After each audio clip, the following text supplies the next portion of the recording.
Здравствуйте. Сегодня мы с Давидом будем нюхать заячью капусту. Это такое растение. Верхушки можно там чай заваривать, что-то, короче, мутить, а корешки можно сушить и... Понеслась.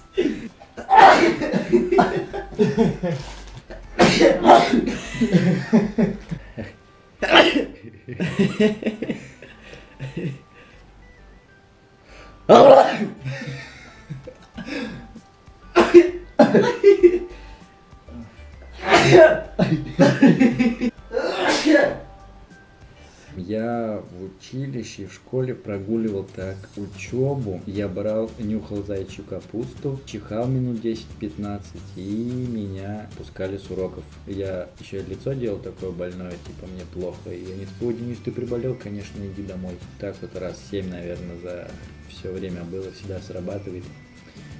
Вот, поэтому, если вам нужна заячья капуста, пишите мне, я вам скажу, где достать. Что вам не скажу. Сами найдете, в интернете все написано. Мне посоветовал брат, это полезно, типа, от гайморита, когда чихаешь, у тебя отсюда всякая хрень вылетает. Профилактики можно.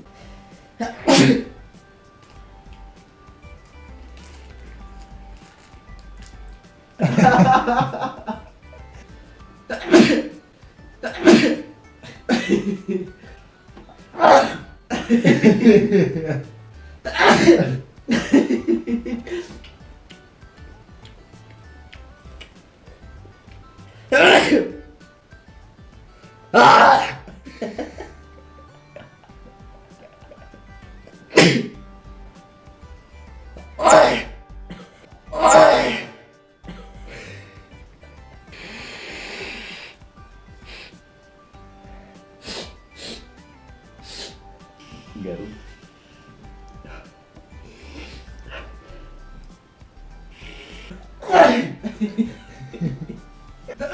Наверное. Ну, короче, никто не знает, что заячью капусту можно нюхать и чихать. Очень мало людей в мире знает. Я делюсь с вами этим секретом.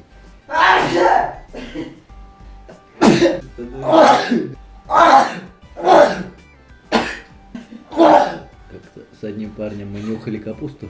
Он чихал, короче, подряд прям, когда вот так атя.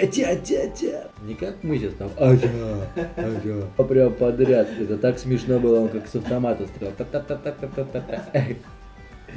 И ты смеешься, еще и чихаешь, и это все вместе. Самое главное, это безопасно и даже для здоровья полезно. Вы приболели, может?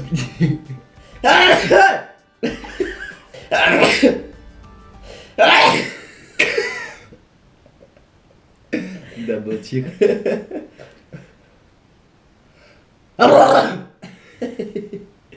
Для профилактики очень хорошо иногда нюхать заячьи капусты.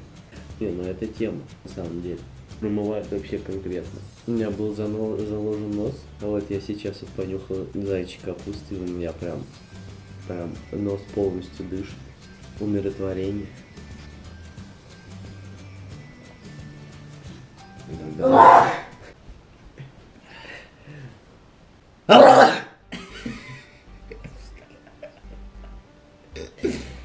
Ну, первые сопельки пошли.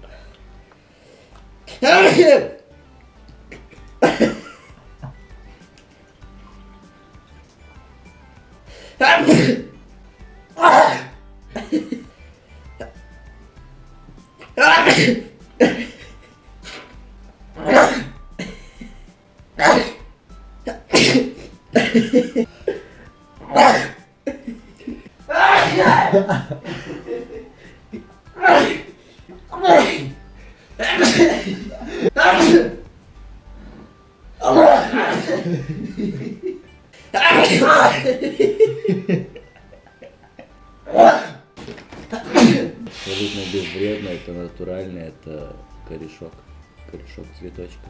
Говорю, можно добавлять курительный табак, чтобы приятнее было. Все, что здесь застревает, все выходит. Вы хорошо высмаркиваете.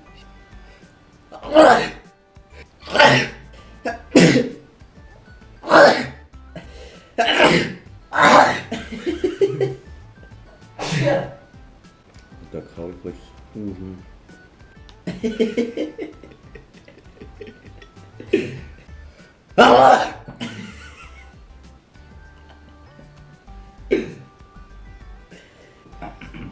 Подписывайтесь на Бездоровский канал.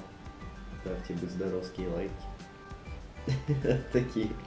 Мы будем стараться вас удивлять разными видео.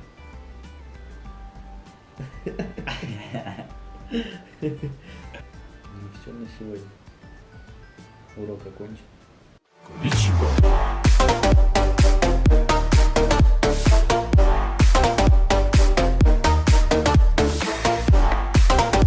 Ай!